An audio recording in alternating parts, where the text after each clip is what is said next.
एवढ्या सगळ्या गोष्टींवरती मी मारून नेलाय चित्रपट. बाकी हे लोक सगळे हसायचे का, पण मला नाही. मी एकेकाळी वंदना जी, वंदना मॅम, वंदना ताई असं म्हणत होतो. कसं शूटिंग झालंय या चित्रपटाचं? कारण आत्ता इंटरव्ह्यूच्या निमित्तानं मी अख्ख्या टीमला जेव्हा भेटली आहे, धमाल आहे ही सगळी. या सगळ्यातनं पण कसं शूटिंग झालंय? काय मी एकदम सिन्सिअर ॲक्टर असल्यामुळे मी असं सेटवरती जायचो, स्क्रिप्ट वाचायचो माझं मी. तुम्ही हसताय काय? खरं तेच सांगतोय. इथेच स्क्रिप्ट वाचायचो, लोकेश जसं सांगेल तिकडे जायचो, पाठांतर चोख, लाईट बरोबर घेणे, दुसऱ्या कलाकाराला कव्हर न करणे, एवढ्या सगळ्या गोष्टींवरती मी मारून नेलाय चित्रपट. बाकी हे लोक सगळे हसायचे का, पण मला नाही. घरचाच चित्रपट आहे चैत्राली ताई, तरी पण या सगळ्यातनं कसं शूटिंग केलंय तुम्ही? नाही आता जोक्स अपार्ट, पण सगळे भयंकर सिन्सिअर आर्टिस्ट एकत्र आलेत. जे काय मजा मस्करी वगैरे ती सगळी शॉटच्या आधी किंवा शॉटच्या नंतर, जेव्हा दिग्दर्शक आम्हाला तो सीन समजावून सांगायचा तेव्हा आम्ही नीट सगळे सिन्सिअरली ऐकायचो. सगळ्यांचे कान उघडे होते, त्यामुळे तो छान आम्ही ऐकायचो. त्याच्यासाठी थोडंसं डिफिकल्ट होतं, कारण घरी वेगळं चित्र असायचं. तर कान उघडे सगळं ऐकतो, त्यामुळे कान उघडे ठेवून आम्ही छान पद्धतीने हा चित्रपट शूट केलेला आहे. म्हणजे मजा आली छान, पण हसत खेळत जसं आत्ता तू बघतेस तसंच वातावरण सेटवर पण होतं. आम्ही कारण आय थिंक सो फॅमिलीनी आम्ही एक 8 दिवस शूट केलं, पण तरी ते 8 दिवस असं आम्हाला वाटलं की यार आपण अजून असायला हवं होतो, अजून असं छान हसत खेळत खूप सुंदर वातावरणात आम्ही शूट केलं, त्यामुळे धमाल आली. मला तर फार जड गेला हा रोल करता, खूपच. म्हणजे कारण इतकं लेयर्ड कॅरेक्टर ना ते. मग काय ठेवायचं, काय काढायचं, काय माझ्या डोक्यावर एक हेल्मेट, त्याच्या आतमध्ये माझा वीग आणि मग डोकं. त्यामुळे हे सगळे लेयर सांभाळत अभिनय करायचा, हे मला खूप अवघड गेलं ग. पण मी काही केलंच नाही, कारण माझे मॅक्सिमम सीन हे अशोक सराफांबरोबर आहेत. त्यामुळे मी असं बघत राहायचो त्यांच्याकडे, ते काय करतायत ते. आणि मग लोकेश म्हणायचं की करेक्ट, मला हेच हवं होतं, मला मिळालंय, सीन ओव्हर. त्यामुळे असं कळलंच नाही मला, अच्छा संपलं शूटिंग, असं झालं माझं. पण आत्ता एकंदरीत ना इकडे तुम्ही आल्यापासून मला कळलंय की तुम्ही फेवरेट व्यक्ती आहात या सगळ्यांचे. प्रचंड. त्याला काही खास कारण आहे का? काय सांगू मी, त्याला रडूच आला हे ऐकून. शब्द फुटत नाही, घाईवरून गेलो मी. सगळ्यांचा लाडका आहे कळलं. नाही, पण हे अगदी खरं आहे. म्हणजे तो मिल्या खूप लाडका आहे सगळ्यांचा, आणि तो खूप काय म्हणतो स्पोर्टिंगली घेतो जे काय टाइमपास आमचा सगळा चालतो वगैरे. म्हणजे स्पेशली लोकेश आणि अशोक मामा जे काय त्याला एक बुली टाइप्स करतात, लोकेश, अशोक मामा. पण त्याचंही त्यांच्यावर इतकं प्रेम आहे ना की त्याचं असं म्हणणं त्यांचं प्रेम आहे ग माझ्यावर, म्हणून असं आहे. सो मी एकेकाळी वंदना जी, वंदना मॅम, वंदना ताई असं म्हणत होतो. आता हा सिनेमा तिने माझ्यावर एवढे विनोद केले शूटिंग करता करता, पार इथपासनं सगळं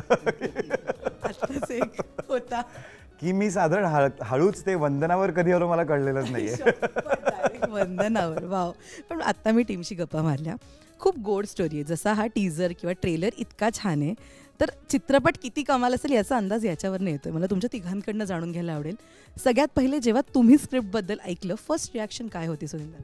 खूप गोड आणि निखळ गोष्ट लोकेश सांगू पाहत होता आणि सांगू पाहतोय एका जोडप्याबद्दल, ज्याचं खरं तर काहीतरी स्वप्न राहून गेलं असेल आणि ते त्यांना कदाचित एकमेकांमध्ये दिसत असेल, असं त्यांच्या एकूण आविर्भावातून किंवा एकूण त्या अख्ख्या गोष्टीच्या प्रवासातून कळत होतं.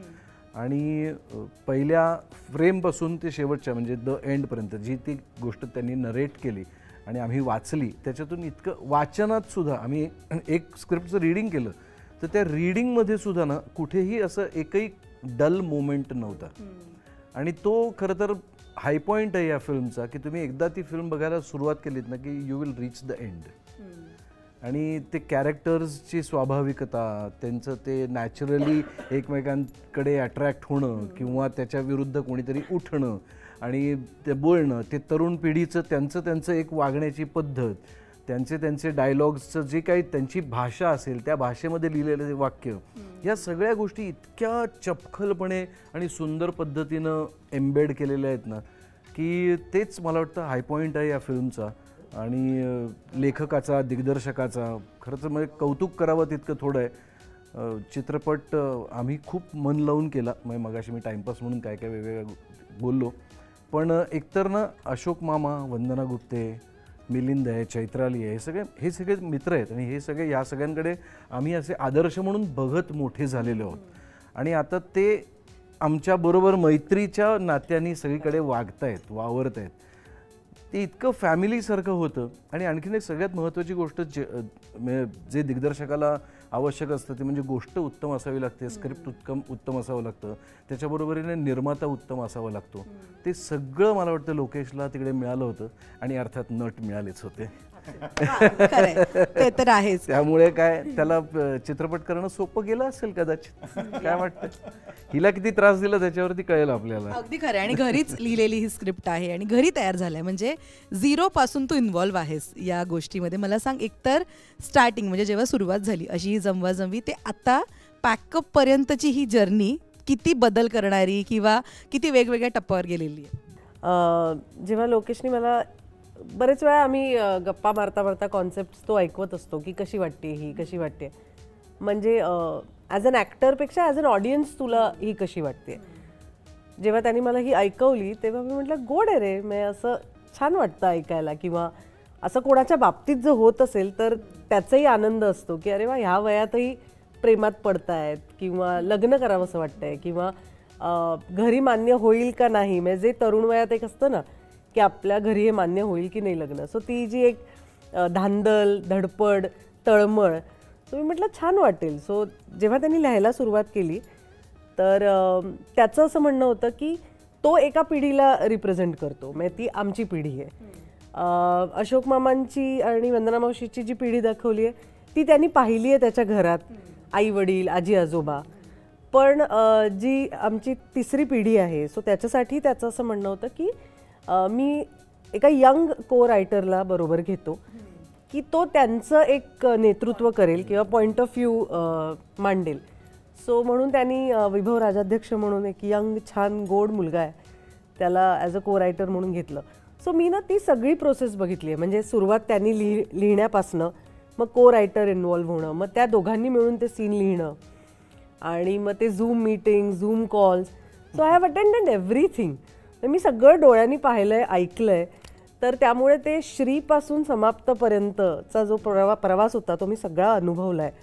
त्यामुळे मी असं सांगेन की ॲज अ रायटर खूप, म्हणजे त्यांनी ॲज अ रायटर म्हणून खूप उत्तम फिल्म बांधली आहे. जसं सुनील म्हणाला की तुम्ही ही फिल्म बघायला घेतलीत की ती संपेपर्यंत तुम्ही उठणारच नाहीत, कारण एकही डल मोमेंट नाही. सगळे छान हॅपी. आणि असं नाही मी म्हणणार की सतत सगळे हसतायत फक्त, पण इमोशनल पण असलं तरी आपण ते पटकन रिलेट करू शकू. आपल्याला असं वाटतं अरे हो, हे आपल्या बाबतीत होऊ शकतं किंवा माझ्या आईच्या बाबतीत झालंय किंवा काकूच्या बाबतीत झालंय असं होतं. सो खूप रिलेटेबल गोष्ट आहे आणि त्यामुळे ती मनाला पटकन भावणारी कथा आहे असं मला वाटतं. मिलिंद सर, आमचंही वय वाढायला लागलेलं आहे खरं तर इव्हेंच्युअली. आणि कोणाचं? आमचंही वय वाढायला लागलेलं आहे. आय मीन तर हां मिलिंद सर, येस. आमचंही वय वाढायला लागलंय. पुढे शक्यतो मला तो स्वतःला आमचं म्हणतो. आदरार्थी, बहुवचनी, Self respect. आदरार्थी. एक वाढत्या वयानंतर ना जी एक सोबतीची गरज सगळ्यांना लागते, त्याच्यात बाकी सगळ्या गोष्टी या गळून पडलेल्या असतात, फक्त सोबत हवी असते. एकमेकांशी बोललो नाही तरी चालेल, हात स्पर्श नाही झाला तरी चालेल, पण कोणीतरी एक आहे माझ्याशिवाय इथे, हे फिलिंग खूप सिक्युरिटी देणारं असतं. आणि हे खरं तर बरोबर बघायला जाता खूप सिरियस फिलिंग आहे, करेक्ट. पण ते इतक्या छान कॅप्सूलमध्ये लोकेशनी मांडलंय ना की तुम्हाला कुठेच त्याचं अरे बापरे हे असं होणार आहे का, अरे बापरे हे आता आपलं फ्युचर आहे का, असलं काहीही वाटणार नाही. उलट अच्छा हे इतकं सोपं आहे का फ्युचर, किती छान आहे. आणि त्यामुळे तो जो एक ॲक्सेप्टन्स लेवल वाढेल ना ऑडियन्सची हा सगळा सिनेमा बघून, ते खूप महत्त्वाचं असणार आहे. त्यामुळे खूप एक ते म्हणले त्याप्रमाणे निरागस, खट्याळ, अतरंगी अशोक मामा आणि तितकीच अतरंगी वंदना गुप्ते यांची केमिस्ट्री आणि त्यातनं ते जे काय सगळा खेळ एक मांडलेला आहे तो खूप असा प्लेझंट करून सोडणारा झालेला आहे. खूप मस्त. एक सरेंडर करणारी मुवमेंट असते ना त्या स्क्रिप्टसाठी किंवा त्या व्यक्तिरेखेसाठी, तिघांकडनं ऐकायला आवडेल. अशी ही जमवाजमवीबद्दलची ती सरेंडर करणारी मुवमेंट तुम्हाला कुठली वाटली जेव्हा स्क्रिप्ट ऐकली त्यानंतर? व्यक्तिरेखेबद्दलची सांगा. मला असं वाटतं की नटाची पहिली जबाबदारी किंवा पहिलं कर्तव्य हेच असतं की त्यांनी सरेंडर व्हावं त्याच्या दिग्दर्शकाला. त्यांनी त्याचा विचार तर करावाच, पण you have to surrender to the director. हा बेसिक रूल आहे असं मला वाटतं. त्यामुळे I think from the first frame we were surrendered to the director. त्यामुळे तो प्रश्नच येत नाही. तुला कसं विचारलं या चित्रपटासाठी? तिने सरेंडर व्हावं सांगितलं नाहीस ना हे मी करणार आहे असं नव्हतं ना? लोकेशसाठी एवढं आयुष्यभर सगळं करून सुद्धा लोकेशनी तिला नाही विचारलंय सिनेमासाठी. आता मी तुला सांगते, लोकेशचा 6वा चित्रपट आहे ॲज अ डिरेक्टर आणि तो हा माझा पहिला चित्रपट आहे त्याच्या दिग्दर्शनाखाली काम करण्याचा.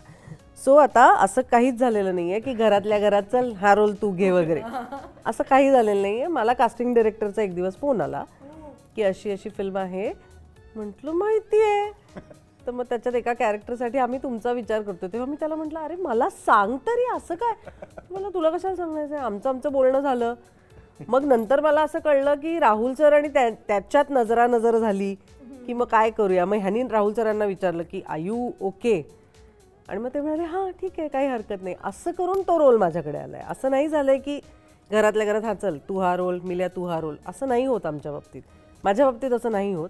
जेव्हा त्याला असं वाटेल की ह्या कॅरेक्टरसाठी चैत्राली किंवा त्याचा कुठलाही मित्र मैत्रीण जवळची लांबची योग्य आहे, चपखल बसत असेल तरच तो कास्ट करतो.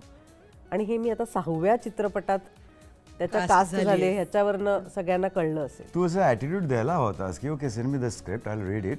मग एक 8 दिवसांनी मी नाही मी सरेंडर केलं ना त्याला. सरेंडर हे चाललंय ना. पण मला वाटत नाही तू इतकी सरेंडर झाले पुढच्या प्रत्येक चित्रपटात. तिने खरं तर सांगितलं असतं की as a director send me audition, I will check it whether you can direct, then I will decide. नाही if the subject is about surrender, मी केलं सरेंडर की फायनली चला आता तू म्हणशील लोकेश दादानी असं कास्टिंग डिरेक्टर थ्रू वगैरे फोन केलाय.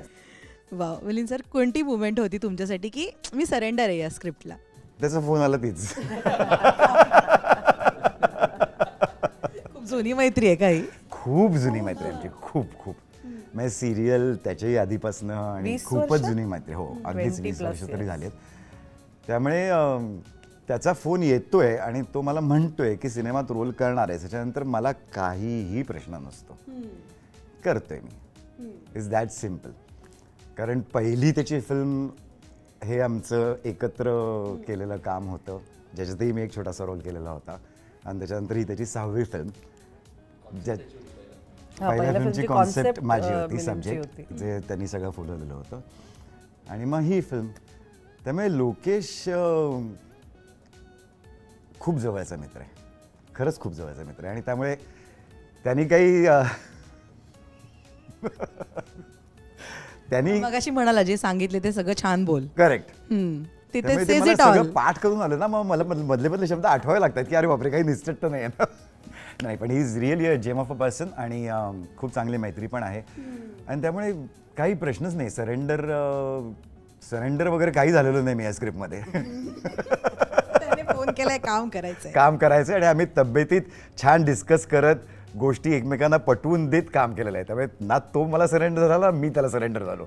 आता जे आम्ही बघतोय ट्रेलरमध्ये हा स्ट्रिक्ट आहे व्यक्ती. आता आईचं बाहेर प्रेम प्रकरण किंवा मैत्री हे एक्सेप्ट करण्या पलीकडे काय आहे हे प्रेक्षक बघतील 10 तारखेला. एक गोष्ट असते ना आपल्या व्यक्तिरेखेबद्दलची, ती खूपच आवडते की अरे हे मस्त आहे. मला एक तर कॅरेक्टरबद्दल सांग, आणि ती गोष्ट कोणती होती की जी इतक्या भूमिका केल्या आहेत पण त्या पलीकडे जाऊन आवडली आहे याबद्दलची, ती काय? त्यातला वेगळेपणा कदाचित की जे लोकेशसुद्धा नेहमी म्हणतो की आजपर्यंत जी कॅरेक्टर्स केली होती ती गोडी अशी जी होती त्याच्यापेक्षा थोडंसं हे कणखर आणि त्याचं एक म्हणणं असलेलं कॅरेक्टर जे होतं ते मला वाटतं की जास्त मला आवडलं ह्याच्यातलं. आणि मग आईबरोबरचं त्याचं नातं, ते रिलेशन इतकं छान डेव्हलप केलेलं आहे त्याने की त्याची बॅकस्टोरी कदाचित काय असेल ज्याच्यामुळे त्यांच्यामध्ये असं रिलेशन आहे वगैरे, हा एक वेगळा चित्रपट कदाचित त्याच्या डोक्यात असेल, माहीत नाही. पण ते नातं खूप गोड आहे आणि त्याचं आणि मुलाचं, त्याचं आणि त्याच्या भावाचं, हे रिलेशन्स खूप छान त्यांनी मांडलेली आहेत. माझा भाऊ आणि माझ्यात अजिबातच पटत नाही, माझा मुलगा मला वचकून असतो, माझी आई कोणालाही वचकून नसते. त्यामुळे असे त्यांच्यातले रिलेशन्स खूप छान आहेत आणि ते मला वाटतं खूप मला आवडलं. ताई कशी आहे व्यक्तिरेखा? इंडिपेंडंट आहे ती, आर्किटेक्ट आहे, पूर्णपणे घराला सांभाळून आहे, बॅलन्स करणारी आहे. कारण नवरा थोडासा स्ट्रिक्ट, तापट, मुलगा त्याला घाबरून एक वेगळाच कोशात गेलेला, पण जो आजीकडे व्यक्त होणारा, आजी फुल धतिंग, मग आजीला आयुष्य जगायचं आहे आणि मस्त छान जगतीये ती आयुष्य. दीर एक वेगळंच, त्याचं तो कंपोजर आहे आणि तो त्याच्या जगात आहे. सो ह्या सगळ्या फॅमिलीला बॅलन्स करणारं असं हे कॅरेक्टर आहे. खूप गोड आहे आणि ती कुठेही अशी दबलेली किंवा खचलेली आहे की आता मी काय करू बाई वगैरे, असं काही नाही आहे. खूप गोड कॅरेक्टर आहे आणि ती छान सांभाळते हे घर. सो असं हे कॅरेक्टर आहे. मिलिंद सर? मी अशोक सराफ जे कॅरेक्टर करतायत त्यांच्या जावयाचा रोल करतोय मी. सुलेखा तळवलकर माझी बायको आहे आणि तनिष्का विषय जी माझ्या मुलीचं काम करते, त्यांची नात. सो एक खूप एका लेवलला वेंधळा माणूस, पण एका लेवलला काही नवीन गोष्टी ॲक्सेप्ट करण्याची तयारी असलेलाही माणूस, अशी ती ड्युएल व्यक्तिरेखा झालेली आहे. जसं मी हेल्मेट आणि विग लावतोय तसंच ते. तर ते खूप इंटरेस्टिंग होतं माझ्यासाठी.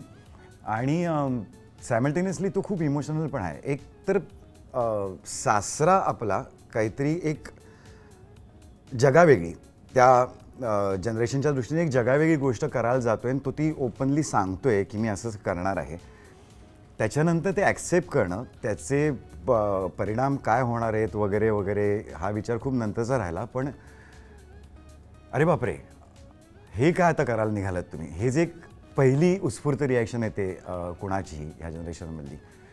सो तसा तो एक माणूस आहे सगळ्यांना रिप्रेझेंट करणारा, पण तरीही तो खूप विचारांनी पण मॉडर्न आहे, जरी तो तसा असला तरी. आणि त्यामुळे तो हे सगळं ॲक्सेप्ट करायला तयार आहे की हां करेक्ट आहे, तो सगळ्यांची बाजू समजून घ्यायला तयार आहे.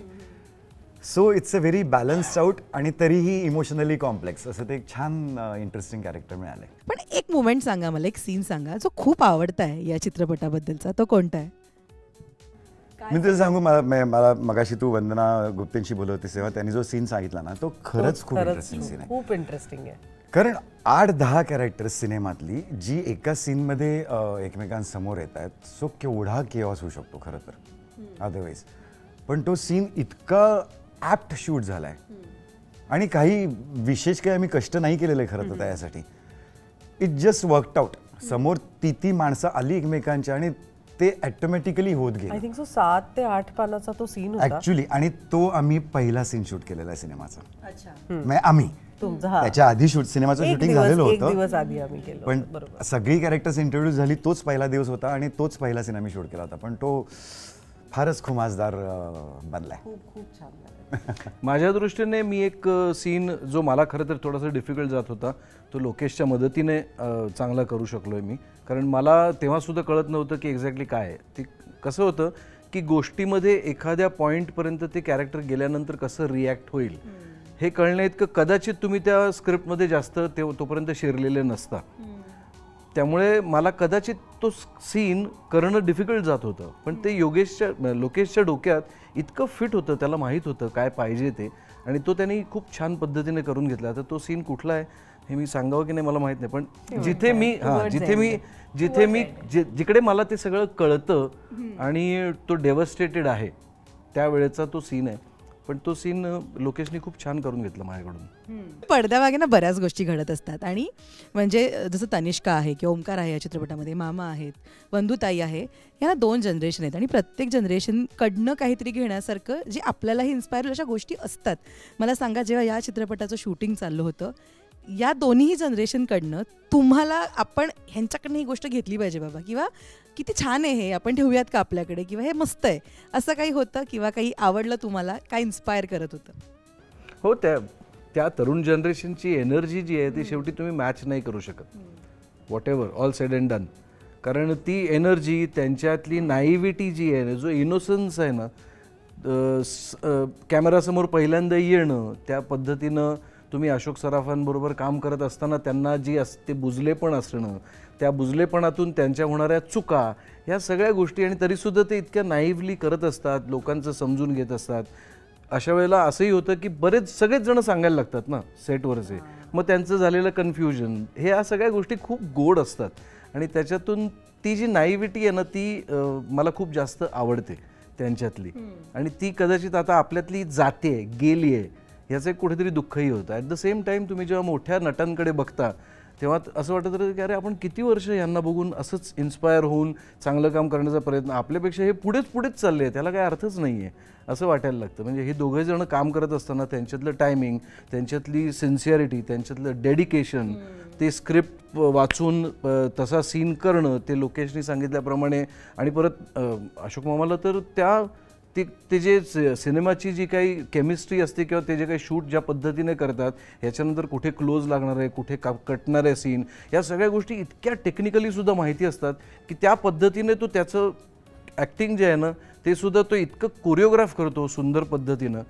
तर हे सगळं खूप शिकण्यासारखं आहे आणि आपल्याला म्हणजे आम्ही थकून जाऊ पण त्यांच्यापर्यंत पोचू शकणार नाही असं सारखं वाटत राहतं. पण that is the fun part of it. असं वाटतं की अजून आपल्याला खूप काम करायचं आहे आणि खूप काही शिकायचं आहे, हे सुद्धा तिकडे सारखं जाणवत राहतं.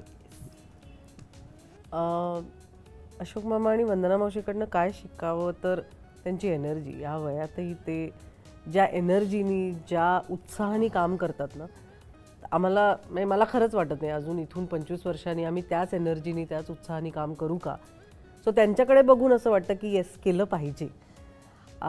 सो त्यांची एनर्जी, त्यांचा उत्साह, त्यांची सिन्सिअरिटी, डेडिकेशन, पंक्च्युअलिटी, वेळेत येणं, चोख काम करणं, हे सगळं शिकण्यासारखं आहे.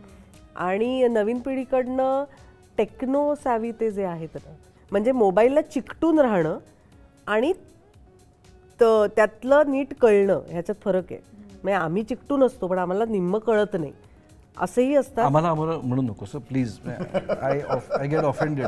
तुला काहीही कळत नाही. मला सगळं कळतं, मला मोबाईल मधलं सगळं कळतं, मला इन्स्टा कळतं, मला फेसबुक कळतं, मला ह्याच्यावर आपण नंतर बोलूया. रिपोस्ट कळतं, इन्स्टा कळतं, मला इंस्टाग्राम वगैरे. त्यांच्याकडनं ना ते शिकण्यासारखं आहे की चिकटू नका, पण तुम्हाला त्यातलं कळलं पाहिजे. म्हणजे मला अजूनही माझ्या बरोबरचे जे माझ्या मुलांची कॅरेक्टर्स किंवा पुतण्यांची कॅरेक्टर ते सांगतात हे असं आहे, हे तसं आहे. सो ते त्यांच्याकडनं शिकण्यासारखं आहे, कारण ते रोज शिकत असतात. सो आपणही शिकत राहिलं पाहिजे ह्या गोष्टी. आणि ॲट द सेम टाईम आमच्याकडची जी दोघं मुलं होती त्यांचे कान अखंड उघडे होते. आजच्या पिढीचं मला असं वाटतं कधी कधी ते कुठेतरी लॅक होतं की ते ऐकतच नाहीत. हां ओके ओके करून ते ओकेच्या पुढे काहीच घडत नाही. पण हे दोघं तसं नव्हते, ते ऐकत होते आणि ते त्याच्यात तसा बदल घडवत होते. सो ते खरंच त्यांच्याकडनं शिकण्यासारखं किंवा नवीन पिढीने ते बघण्यासारखं आहे. मिलिंद सर, मी या दोन्ही पिढींकडनं रंग उधळायला शिकलो. काय ना, एक खूप यंग जनरेशन आहे, एक वयाने खूप मोठी जनरेशन आहे, पण ते त्यांच्याच इतके यंग झालेले आहेत आता. जसजसे त्यांचे वय वाढत जाते ते त्यांनी त्यांच्यातलं लहान मूल इतकं सुंदर जपलेलं आहे ना की जे त्यांच्या अभिनयातनं सतत दिसत असतं आत्तापर्यंत. केवळ हा सिनेमा नाही, ते एरवीसुद्धा जेव्हा काम करतात तेव्हा त्यांनी ते लहान मूल खूप जपलेलं आहे आणि ते त्यांच्याकडनं खूप बघायला मजा आली. त्यामुळे एक टवटवीतपणा आपल्यातला कसा जिवंत ठेवायचा हे मला ॲक्च्युली या दोन्ही पिढ्यांनी शिकवलं. हे तर काय जेनझी आहेत, म्हणजे त्यांच्याकडनं मी काय काय शिकलो ते मी इथे ऑन कॅमेरा सांगू नाही शकत.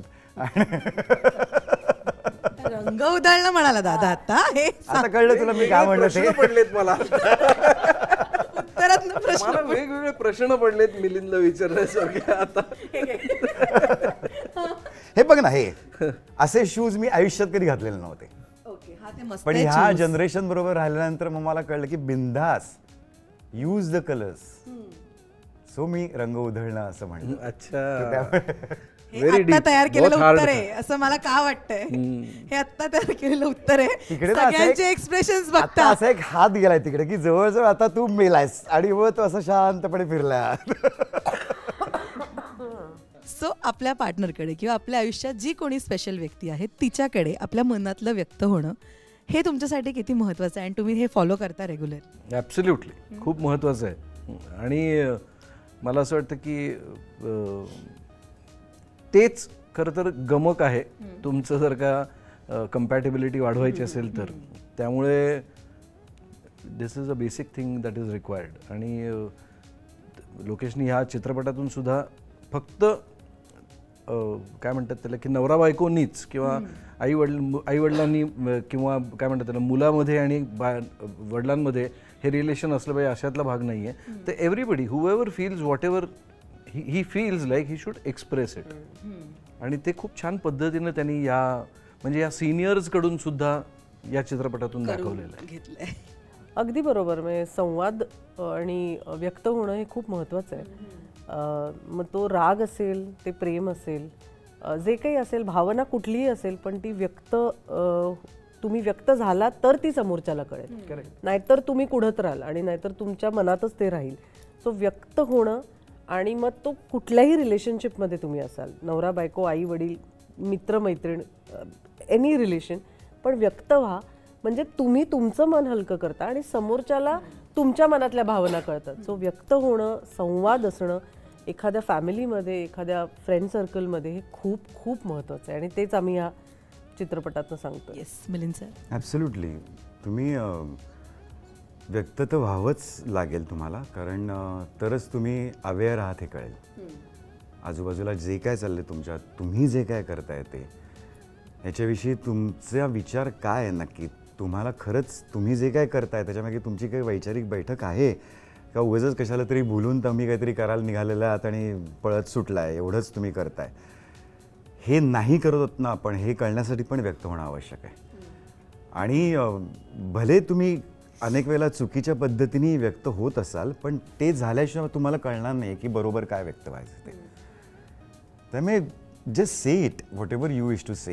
Just say it to your close people, on your social media, in interviews, wherever it is. Be in that moment. एका ॲक्टरसाठी जे एक सगळ्यात महत्त्वाचं असतं ना की बी इन दॅट मुवमेंट. तो क्षण जगा. तो क्षण जगायचा असेल तर व्यक्त होणं आवश्यक आहे. खरंच. आणि कमाल हे तयार झालाय चित्रपट. 10 तारखेला येतोय प्रेक्षकांच्या भेटीला, 10 एप्रिलला. मला तुमच्या तिघांकडनं एक एक कारण ऐकायला आवडेल. अशी ही जमवाजमवी. हा पिक्चर थिएटरमध्ये जाऊन का बघितला पाहिजे? 3 पिढ्यांमधलं अतिशय सुंदर नातं बघायचं असेल तर अशी ही जमवाजमवी 10 एप्रिलला तुम्ही चित्रपटगृहात जाऊनच बघा.